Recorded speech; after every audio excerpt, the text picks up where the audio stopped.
নমস্কাৰ বন্ধু বান্ধৱীসকল, আজি আমি গৈ আছো অসম বিখ্যাত কাজিৰঙা ৰাষ্ট্ৰীয় উদ্যানলৈ।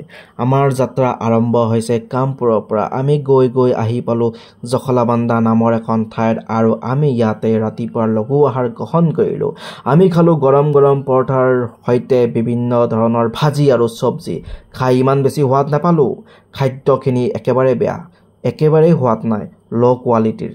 তাৰ পিছত ব্ৰেকফাষ্ট কৰি আহি আকৌ আমাৰ যাত্ৰা আৰম্ভ।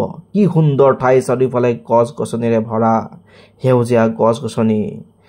কাজিৰঙাখন 1974 ৰাষ্ট্ৰীয় উদ্যান হিচাপে স্বীকৃতি লাভ কৰে। ইয়াৰ আগতে ৰিজাৰ্ভ ফৰেষ্ট হিচাপে আছিল। 1985ত ইউনেস্কো ৱৰ্ল্ড হেৰিটেজ চাইট হিচাপে ডিক্লেয়াৰ কৰে আৰু 2006 চনত টাইগাৰ ৰিজাৰ্ভ হিচাপে চৰকাৰে ডিক্লেয়াৰ কৰে। আৰু এয়া আমি আহি পালো কাজিৰঙা। ইয়াতে আছে ভিউ পইণ্ট, য'ৰ পৰা আমি কিছু জীৱ-জন্তু দেখা পাওঁ। কাজিৰঙা বিখ্যাত এশিঙীয়া গড়ৰ বাবে, আৰু আমি গড় দেখা পালোঁ। গাইজ এয়া চাওক, গড় দেখা পালোঁ। কি সুন্দৰ, কিমান ডাঙৰ গড়। কাজিৰঙাত জীপ চাফাৰীৰ লগতে ইলেফেণ্ট চাফাৰীও কৰিব পাৰি। পৃথিৱীৰ বিভিন্ন ঠাইৰ পৰ্যটক কাজিৰঙালৈ ভ্ৰমণ কৰিব আহে। এতিয়া আমি গৈ আছোঁ এখন ৰিজৰ্টলৈ। ৰাস্তা চাওক, কি সুন্দৰ ৰাস্তা, বহুত ধুনীয়া।